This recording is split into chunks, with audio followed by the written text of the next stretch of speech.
우리 한번 따라합시다. 내 부모를 기쁘게 하자. 시작.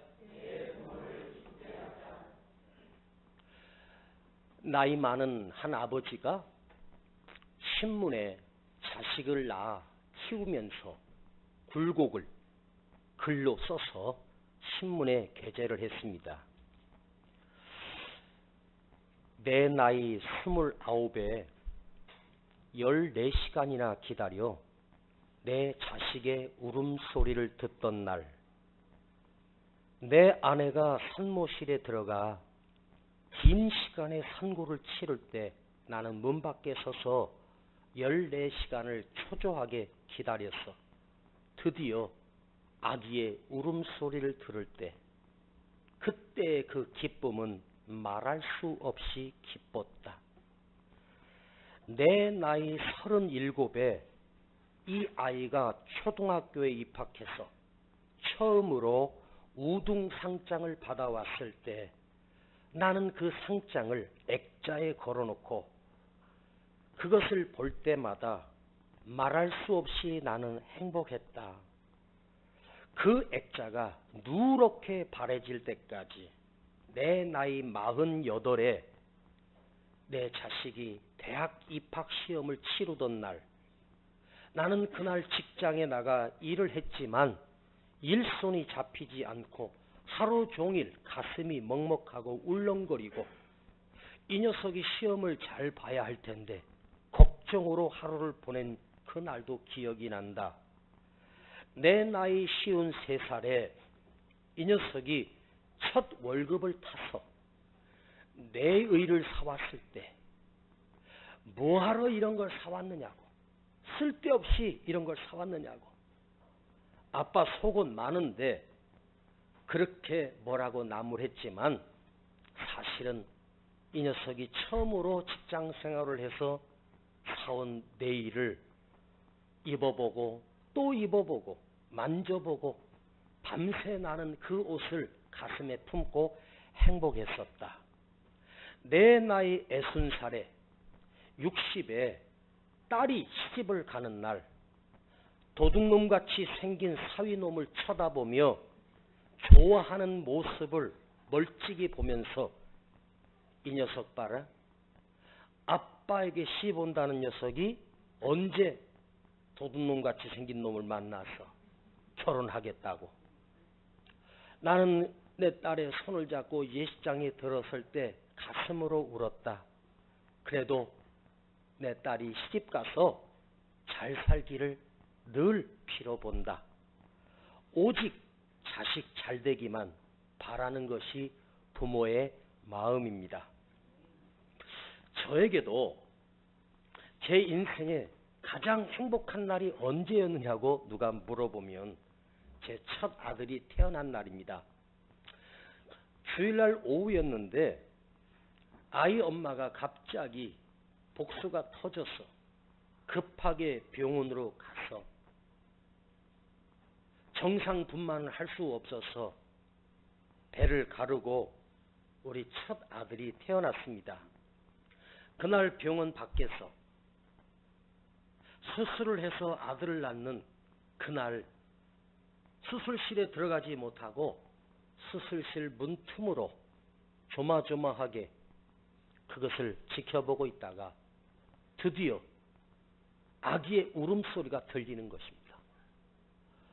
그런데 가장 궁금한 것은 딸일까 아들일까? 그때만 해도 그래도 첫놈은 아들이길 바랬거든요. 그래서 문틈으로 이렇게 보니까 의사 선생님이 애를 다리를 들고 엉덩이를 딱 치니까 이놈이 왕 우는데 고추가 달린 거예요. 그래서 흐뭇해서 나도 아빠가 됐구나. 두 번째 행복한 날은 그 아들놈이 커서 공부를 잘해. 그렇게 가기 힘들다는 장로의 신대 대학원에 합격했다는 소식을 들은 날 저는 참 행복했습니다. 대학원에 합격했다는 것보다 더 기쁜 것은 아들이 그래도 아빠를 따라 목사가 되겠다고 신학대학원에 진학한 것이 저는 너무너무 행복했습니다. 저는 아주 가난하게 자랐습니다. 저의 아버지도 목사님이셨습니다. 저희 아버지는 평생을 병든 상태로 병원에 가서 진료를 받으면 3일 못 넘긴다 할 정도로 늘 연약한 몸으로 아버지는 28년을 목회를 하셨습니다. 아주 가난한 목회를 하셨습니다. 평생 고무신 신으시고 양복 2벌로 평생을 사셨습니다. 와이셔츠가 2개인데 하얀 와이셔츠가 하얗질 않았습니다. 누렇다 못해 밤색으로 태색된 그 에리에는 아주 누렇게 바라고 흩어지고 그런 양복, 넥타이 2-3개 정도. 제가 첫 월급을 타서 예쁜 곤색 넥타이를 사드린 적이 있었는데 저희 아버지가 무척 기뻐하셨습니다. 병들고 가난한 목회자의 아들로 태어난 저는 너무너무 가난하게 살았습니다. 이 시간 다 이야기할 수 없지만 누구 하나 제가 학교에 가는 것을 도와주거나 저희 부모님이 대학에 들어갈 때 등록금을 한번 내줄 수 있는 능력이 없을 정도로 제가 스스로 돈을 벌어서 대학을 다녔고 휴학을 몇 번 한 끝에 왜 휴학을 했겠습니까? 등록금을 벌려고요. 한 학기를 마치면 또 등록금을 벌려고 이렇게 해서 대학을 나오고 공부를 했습니다. 그러다 보니 저는 정말로 누구처럼 정 코스로 공부를 하지 못하고 띄엄띄엄 야간에 밤에 가서 공부를 하고 몇 년에 걸쳐서 겨우겨우 졸업을 해서 어떻게 보면 신학대학도 그야말로 엉터리로 졸업한 거나 마찬가지예요. 간신히 졸업했습니다. 그렇게 해서 빙 돌아서 목사가 됐고 목회를 하고 있습니다. 그런데요, 내 아들만큼은, 내 자식만큼은 나처럼 고생시키고 싶지 않더라고요. 그래서 이 아빠가 다 해주고 싶었습니다. 학원도 보내주고 공부하고 싶다면 유학도 보내주고 뭐든지 다 해주고 싶은 게 이 아버지의 마음 아니겠습니까? 그런데 저는 가난하고 병든 아버지로부터 물려받은 유산이 하나 있습니다. 가장 귀한 유산을 물려받았는데 그것이 바로 믿음입니다. 또 하나 아버지의 성경책 한 권 물려받은 게 저는 아버지로부터 받은 유일한 유산입니다. 그래서 이를 악물고 견디고 이기고 아이를 키워냈습니다. 이것이 바로 부모의 마음입니다. 지난 주일 저녁 어버이날을 하루 앞두고 어머니를 찾아갔습니다. 이틀 전에 어머니에게 전화해서 시간이 안 되니 제가 주일날 저녁에 맛있는 거 사드린다고 하니까 저희 어머니가 뭐라고 하냐면 봉투 준비해라 그러시더라고요. 물론이죠. 이틀 전에 약속을 했는데 주일날 저녁에 오후 예배를 마치고 옷을 갈아입고 전화를 드렸더니 출발했니? 아니 지금 집인데요. 왜 안 와? 엄마 지금 헛바치게 기다린다는 거야. 언제 오냐고. 이틀 전부터 아들이 간다니까 그걸 이틀 동안 시간을 꼬박 기다리신 거예요. 어머니를 만나서 갈비를 사드렸습니다. 아주 좋아하십니다. 맛있다고. 또 시키고 또 시키고 추가로 시켜서 돈이 많이 나왔습니다. 그런데 아깝지 않았습니다. 식사하기 전에 미리 봉투를 드렸습니다. 거금을 드렸습니다. 그러면서 우리 어머니 하시는 말씀이 매일매일 어버이날이었으면 좋겠대요. 아니 매일이 아니라도 한 달에 한 번씩이라도 어버이날이었으면 좋겠대요. 그래서 제가 어머니를 지그시 바라보면서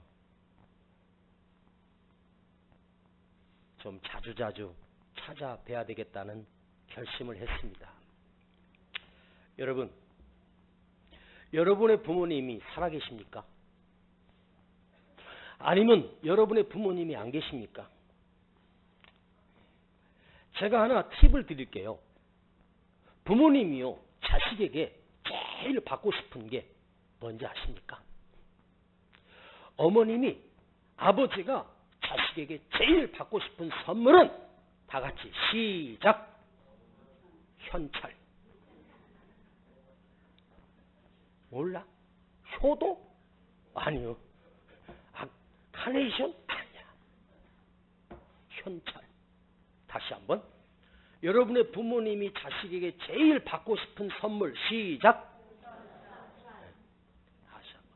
현금. 아셨죠? 우리 어머니도 아들이 용돈 주는 것 되게 좋아하십니다. 자, 그런데 부모님들이 자식들에게 보여주고 싶지 않은 게 있대요. 말하고 싶지 않은 게 있대요. 하고 싶지 않은 말이 있답니다.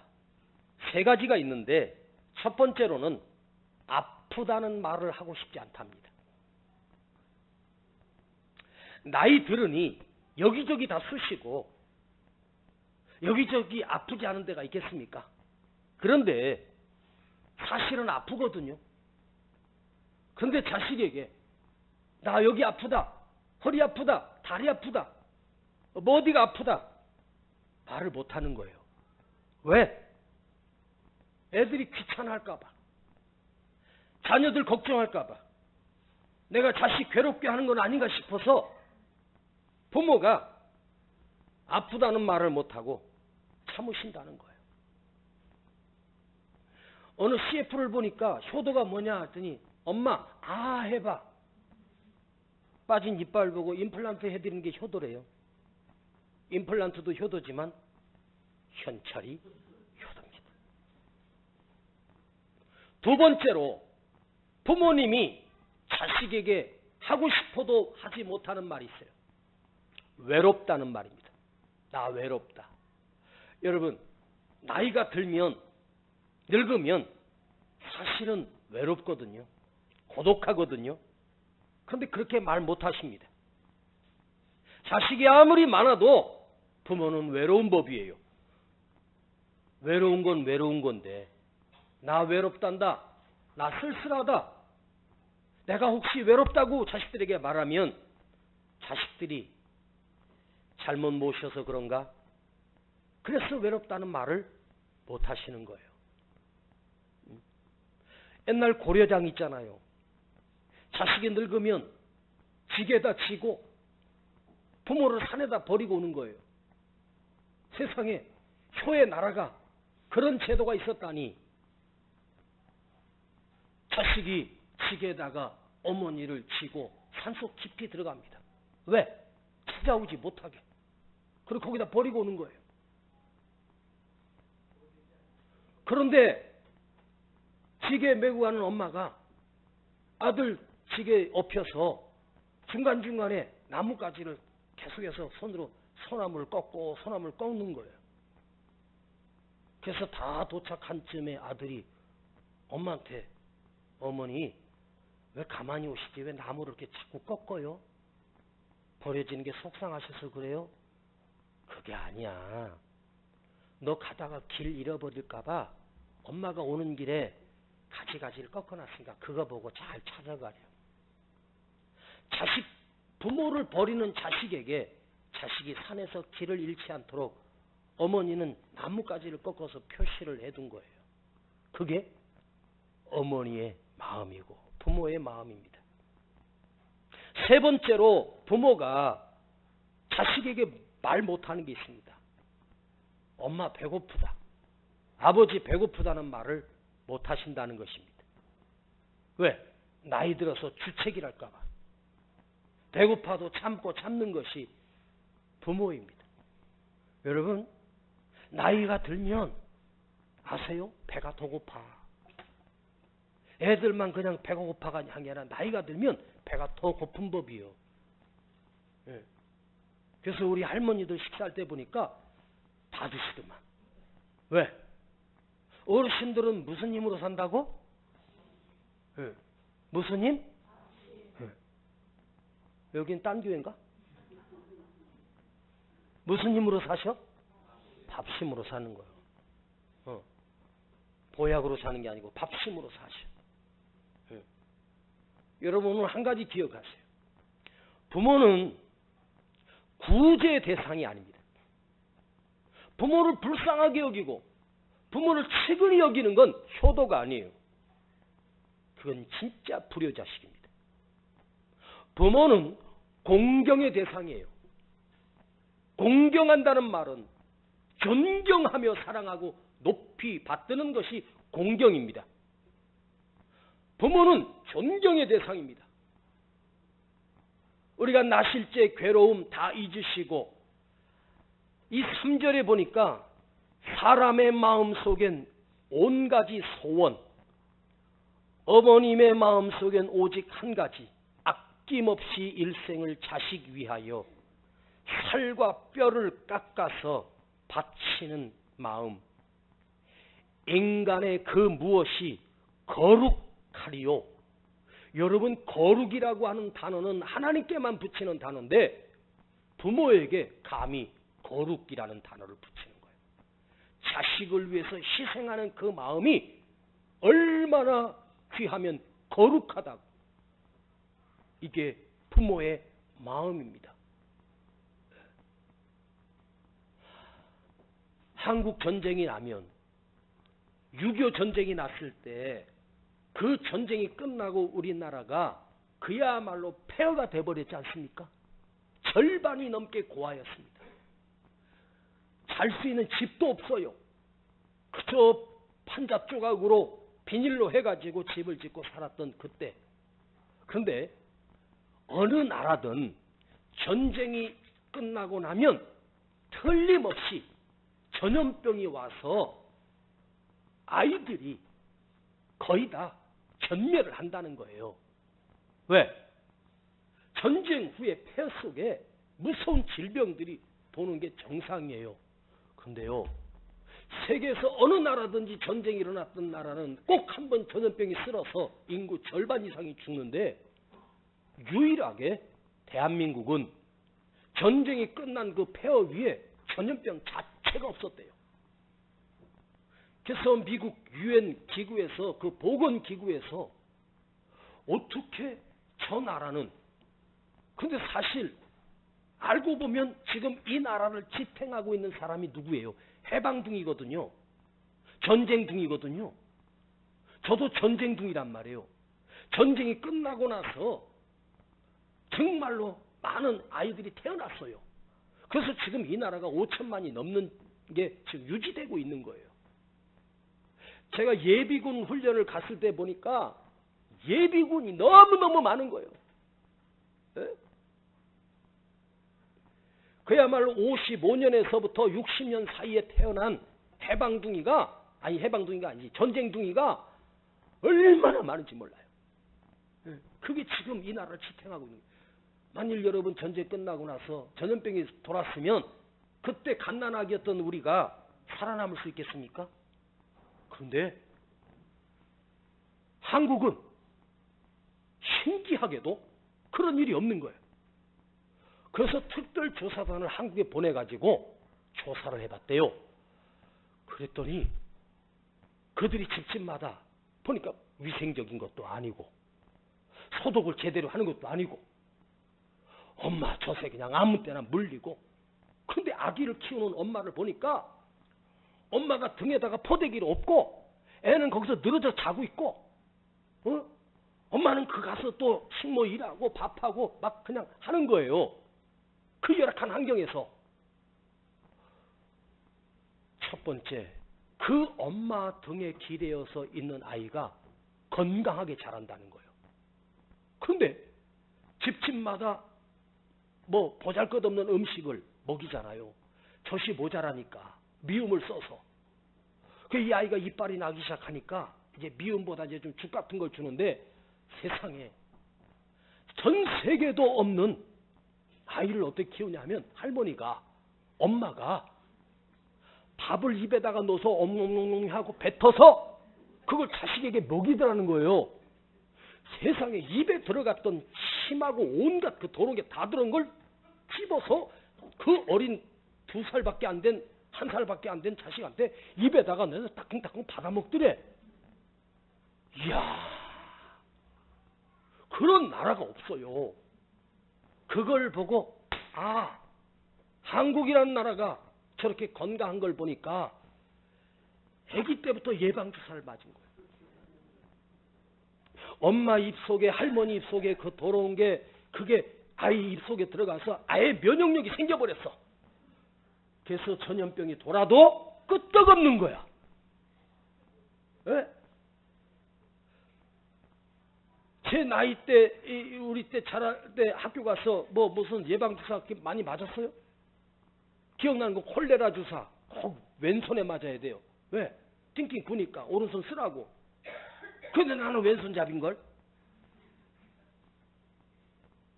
그리고 불주사. 예? 지금 50대 후반 60대 50대 이상 된 사람들 다 훈련 까봐. 여기 도장 하나씩 박혀있지. 여자고 남자고. 뭐 그거밖에 없었어요. 근데 지금 자식들은 어때요? 무슨 놈의 예방주사가 수십 가지요.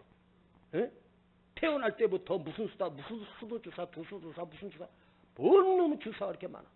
그렇게 주사 막 맞춰도 애들이 비실비실하지 않습니까? 지금부터 애를 낳으면 배겨. 끝. 그게 부모의 마음이고 부모의 사랑이었습니다. 그런 부모를 그래도 잘 모시려고 하고 효초하는 나라가 대한민국이라는 거죠. 부모는 측은히 여기고 불쌍히 여기는 대상이 아니라 사랑하고 존경하고 높이 받드는 존재임을 기억하십시오.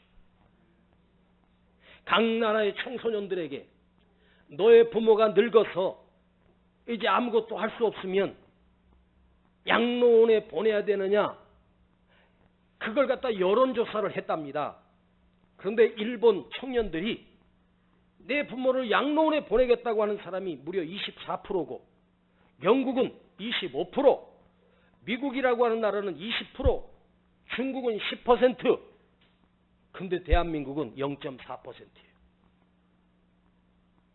우리 한국 사람들은 부모를 양로원에 안 보내겠다는 거죠. 지금은 이제 많이 좋아졌죠, 복지가. 근데 부모들도 보세요. 그런데 이렇게 보낸다 그러면 자신이 싫어해요. 마치 끝나는 것처럼. 네, 그런 이미지가 있나 봐요. 사실 거기 가면 훨씬 더 좋은데 말이에요. 여러분, 오늘 한 가지 핵심을 가지고 얘기할게요. 불효자식은 이 세상에 살면서 잘 되는 법이 없습니다. 불효자식은 반드시 패가 망신하게 되어 있습니다. 심은 대로 거두는 거예요. 한 가지만 봐도 단명하는 사람 찾아봐요. 불효자식이었습니다. 빨리 죽는다는 거예요. 에베소서 6장에 보면 내 부모를 공경하라. 네가 땅에서 잘되고 장수하리라. 부모를 공경하는 것이 잘되고 장수하리라.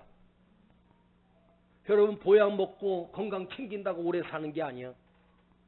부모에게 효하면 하나님이 나에게 긴 장수의 복을 주시는 거예요. 응? 부모 박대하면서 오래 살기를 바라요? 착각하지 마십시오. 부모 잘 모셔보세요. 예? 장수하는 집안에 보면 그 어머니가 살아계셔요. 100세 된 할머니가 있고 99세 된 어머니가 있어요. 예? 또 자식이 사업이나 뭘 하든지 성공하는 사람을 보면 그가 효자였어요. 부모 박대하는 녀석이, 부모 박대하는 자식이 사업에 성공할 것 같아요?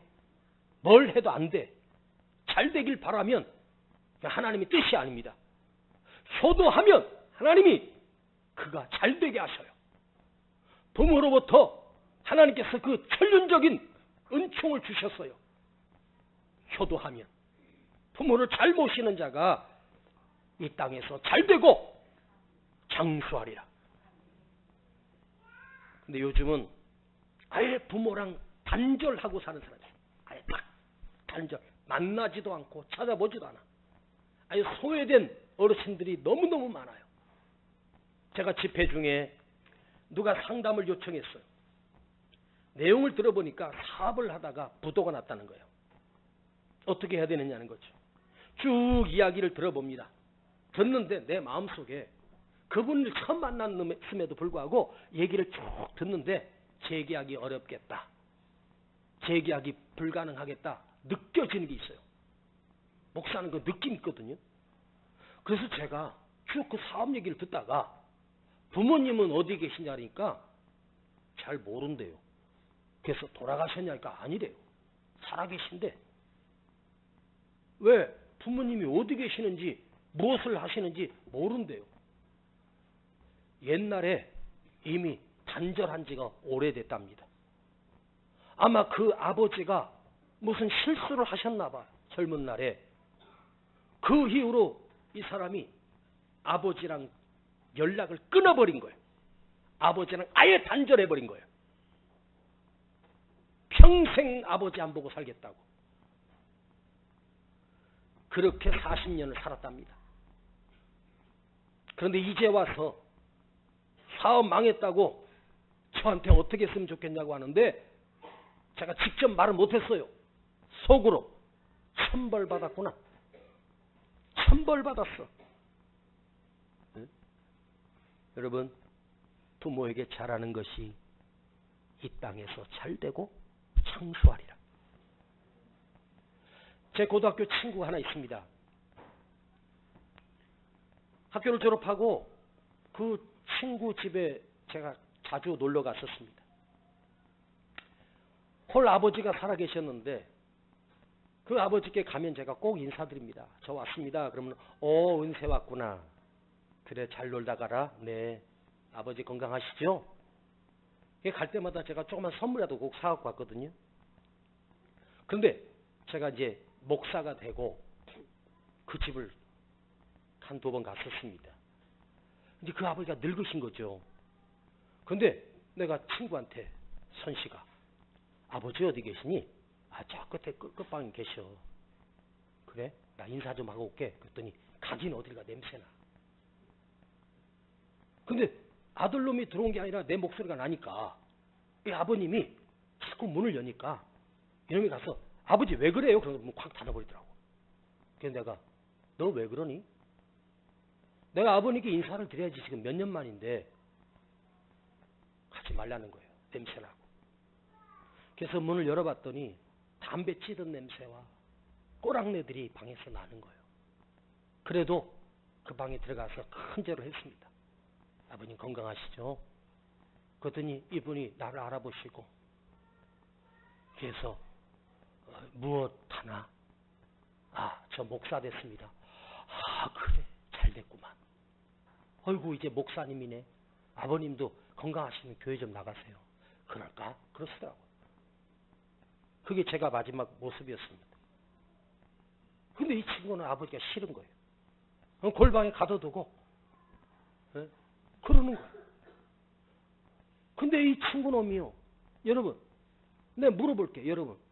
여러분도 애원의 은사가 있잖아. 그 친구 잘 됐을까? 잘 됐을까요? 나이가 60 다 된 놈이 장가도 못 가고 있어요. 지금까지. 장가를 못 갔다니까. 부모 없인 여기인데 뭘 잘 되겠어요? 나를 이 세상에 존재하게 하고 내게 생명을 주신 분이 바로 부모예요. 나 아무것도 모를 때, 깡나락일 때 나를 씻겨주고 젖을 물리고 온갖 사랑으로 가장 좋은 것으로 내게 입히시고 먹이신 분이 바로 내 엄마 아버지. 이제 늙었다고 귀찮다고 팽개쳐버리고. 응? 우리 교회 여기 단대 쇼핑에서 옷장사를 하시는 홍순천 권사님이 계시는데 요즘 교회를 못 나오시죠. 거의 한 1년 가까이. 제가 가끔 전화를 하는데 그 부산에 사시는 어머니가 병이 드셔서 병수발한다고 지금 1년 가까이 꼼짝을 못 하시는 거예요. 가게도 그냥 팽개치고. 그래서 제가 전화를 했어요. 권사님 좀 뭐 이렇게 뭐예요? 병 간호해 주는 거 뭐지 그걸? 예? 간병. 간병인을 이렇게 좀 두고 권사님도 일도 하셔야 되는데 그 병원 저기 보호자 침대가 그게 얼마나 딱딱하고 낮고 그러잖아요. 거기서 1년 가까이 그 어머니를 모시는데 내가 그렇게 말씀드렸더니 우리 어머니가요 다른 사람은 싫대요. 어머니 마지막에 내가 효도한다는 마음으로 다 접고 와 있다는 거예요. 그 말을 듣는데 내가 가슴이 울컥하더라고. 예? 야, 이게 효녀구나. 이게 효자구나. 예? 그 귀하고 그 바쁜 사업 그거 못하고 지금 거기에 붙어 있는 거예요.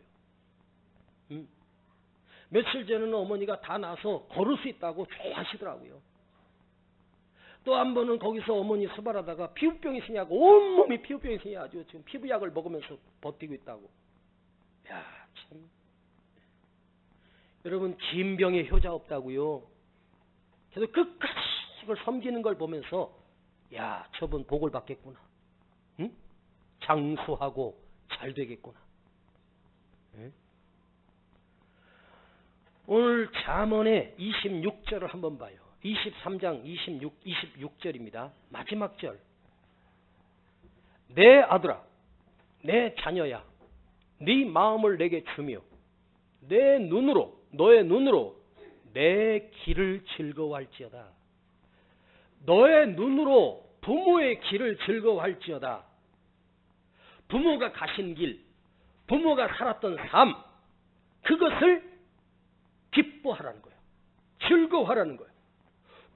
부모님이 바르게 살 수도 없고 부모님이 때로는 실수도 할 수 있고 부모님이 잘못 살 수도 있어요. 그럼에도 불구하고 자식은 부모 편이 되어주고 부모의 길을 존경하고 받들어주는 거. 이게 도덕적으로 의로 윤리적으로 맞느냐 틀리냐가 중요한 것이 아니라 부모님이 사셨던 것을 인정하고 실수를 했어도 자식은 부모님을 존경해야 된다는 거예요. 잘못 살았으니까 어떻게 그럴 수가 있어? 이러지 말고 여러분 그분이 아니면 내가 이 세상에 존재할 수가 없는 걸?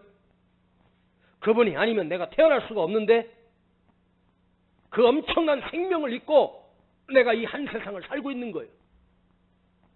이 엄청난 은혜를 누리고 있는 거예요. 언제나 우리 부모님은 참 훌륭하셨다. 훌륭하게 사셨다. 뭐 그따위로 살았느냐? 불효자식입니다. 훌륭하시다고. 누군가가 언젠가 어떤 목사님이 저에게 이은세 목사님은 가장 존경하는 목사님이 누구세요? 물어보더라고요. 그래서 저는 제가 존경하는 목사님이 한 분 계십니다. 누구냐 그래서 이월로 목사님이라 그랬어요. 그래서 그분이 누구냐 그래서 제 아버님이라 그랬어요. 평생 병들고 연약한 몸으로 사셨던 저희 아버지. 지금은 하늘나라에 계시지만 저는 감히 이 세상에서 가장 존경하는 한 사람을 꼽으라면 저희 아버지입니다. 초라하게 사셨습니다. 큰 목회 못하시고 작은 목회만 겨우겨우 하셨습니다.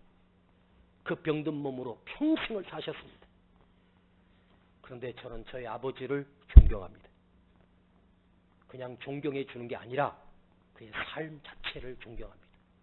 그 병든 몸으로도 그 교회를 돌보고 당신이 평생에 손해보시며 살았던 그 삶을 저는 진짜로 존경합니다. 나중에 세월이 지나서 제 아들들이 나를 존경하는지는 모르겠지만 저는 내 아버지를 진짜 존경합니다. 그리고 내 아들도 목사의 길을 걷고 있으니 하나님께 감사할 뿐이에요. 여러분, 효 자체가 효가 복입니다. 축복입니다. 따라합시다. 효도는 축복이다. 효도하는 자는 그게 하나님의 축복의 근원이 그 사람에 머물게 되어 있습니다. 내 부모를 기쁘게 하라. 자랑하고 존중하고 존경하라. 거기에 장수의 복이 있고 형통의 복이 있습니다. 물론 1년에 어버이 주일 한 번만 제가 이 어버이 설교를 하지만 평생에 여러분 그 어버이를 없인 여기지 말고, 혹시 부모님이 안 계시면 나이 드신 어른이 내 부모다 생각하고 섬기고 효도하는 마음으로 사십시다. 거기에 하나님의 은혜가 있고 거기에 하나님의 축복이 있기 때문입니다. 기도하십시다. 하나님 아버지, 불효막심한 우리의 삶을 용서하여 주시옵소서. 부모님의 장례식에 가장 크게 우는 자식이 불효자라고 합니다. 주님, 부모님 돌아가셨을 때 눈물이 나지만 통곡하는 자식이 되지 않게 해주시고, 살아계실 때 부모님이 살아계신다면 그것이 하나님이 내게 주신 축복의 기회임을 알고 찾아뵙게 하시고 효도하게 하는 그런 자녀가 되게 하여 주시옵소서.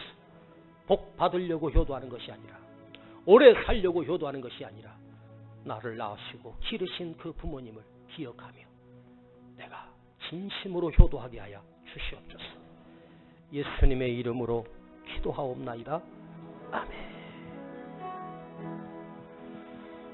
나 실제 괴로움 다 잊으시고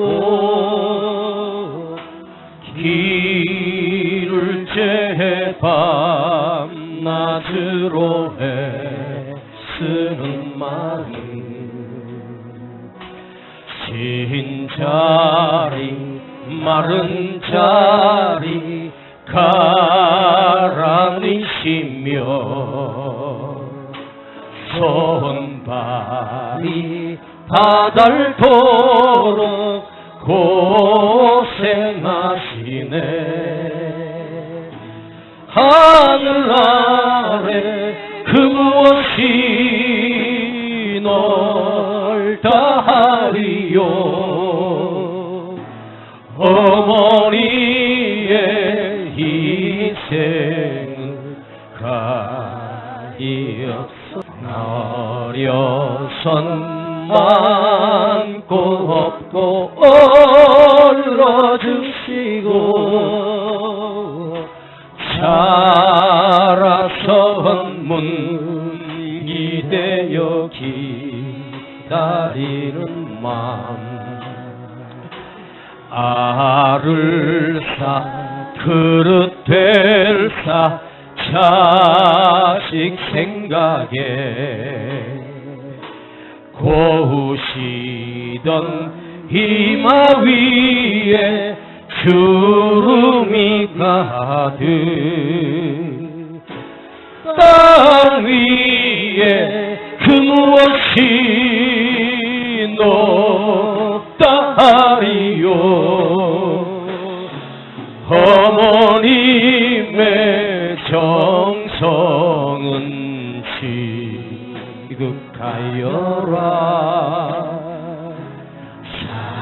사람의 마음 속에 온가지 소원, 어머니의 마음 속에로 오직 한 가지, 아낌없이 일생을 자식 위하여 살과 뼈를 깎아서 바치는 마음 인간의 그 무엇이 거룩하리요 어머님의 사랑은 그지없어라. 우리 다같이 일어나셔서 사람의 마음속에 온가지 소원 어머님의 마음속엔 오직 한 가지 아낌없이 일생을 자식 위하여 살과 뼈를 깎아서 바치는 마음에 인간의 그 무엇이 거룩하리요 어머니의 사랑은 그지없어라. 하늘 아래 그 무엇이 넓다 하리요 어머니의 희생은 가지없어라.